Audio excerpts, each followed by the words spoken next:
Si la pregunta es ¿se puede aprender a amar? ¿Qué es amar?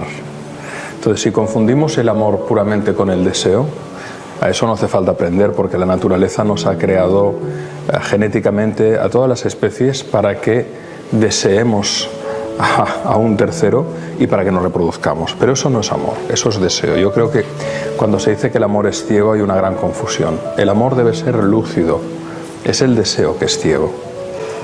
Entonces, si el deseo no es amor, sino tendencia hacia el cuerpo del otro, ¿se puede aprender a amar? Sí.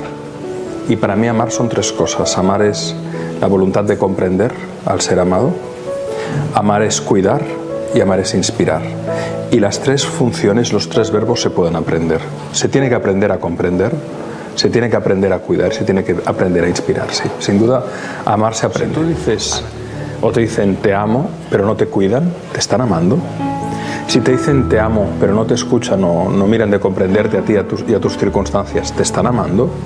Si te dicen que te aman y no te ayudan a ser mejor persona, mejor profesional, mejor ciudadano, a realizarte, ¿te están amando? Esa es la pregunta. Sin duda es un lenguaje al que si no te educan cuando eres pequeño, tienes que educarte tú, comenzando por la autoestima. Sí, Claude Steiner es muy interesante, su economía de las caricias, ¿no?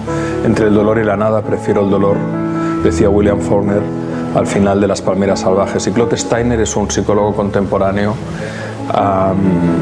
muy brillante, que junto con Eric Berne, que fue discípulo de Freud, investigaron y se dieron cuenta que los seres humanos, aparte de luz, agua, alimento, necesitamos caricias.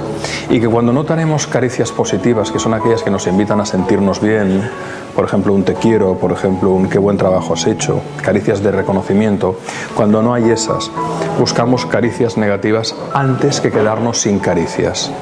Poniendo la analogía, preferimos beber agua en mal estado a no beber agua si estamos sedientos.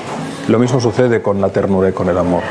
Y por lo tanto eso explica por qué muchas personas entran en relaciones conflictivas, no solo de pareja, en el trabajo, incluso el niño que se rebela con sus padres. Es que hay parejas que su suma es sinérgica y suman mucho más que dos, y hay otras que se autodestruyen, que se anulan y son cero o dan negativo.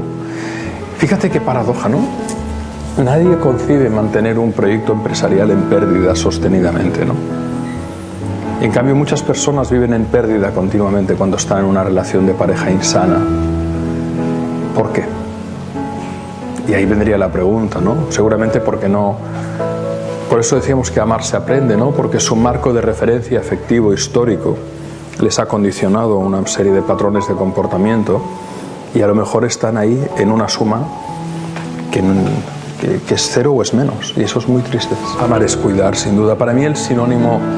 De hecho, el libro se estructura en tres partes. Uno es amar. Amar es la voluntad de comprender la singularidad del ser amado y sus circunstancias, porque no tiene sentido proclamar el amor por alguien si no tienes la voluntad de comprenderlo, a esa persona y a sus circunstancias.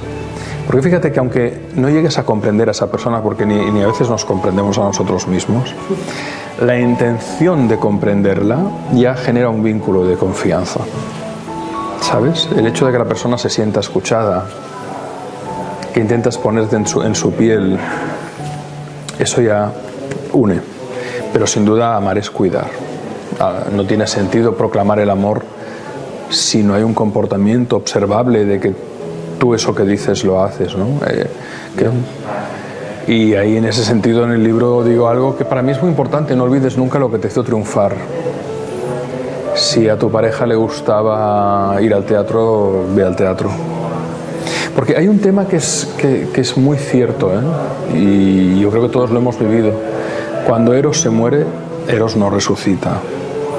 Cuando el deseo se consume finalmente, cuando esa llamita, si la llamita tintinea y queda una reminiscencia, pues le puedes poner un poquito de maderita seca u otra vela al lado y la llama vuelve a crecer. Pero cuando se extingue y sale ese humito al final de la vela que ya no hay manera ni soplando suavemente de recuperarla, eso es Eros, es esa llama. Cuando Eros se consume, no hay resurrección. Entonces, ¿qué es lo que lo hace resucitar? Muchas cosas, pero entre ellas la sorpresa. Porque la sorpresa la emoción de la sorpresa te lleva a la emoción de la alegría, si la sorpresa es positiva, claro, ¿no? Y la alegría es la emoción que lleva a la filiación, ¿no? A la filia, ¿no? A la amistad, al reencuentro, ¿no? Y por tanto hay que cuidar los tres. Platón hablaba de eros, el deseo, Aristóteles de filia, la amistad, pero también nuestra tradición judeocristiana habla de agape, ¿no? De alguna manera la compasión, ¿no? La atención al otro, ¿no? Y ese cuidar es muy, muy importante, y el cuidar se manifiesta en sorprender.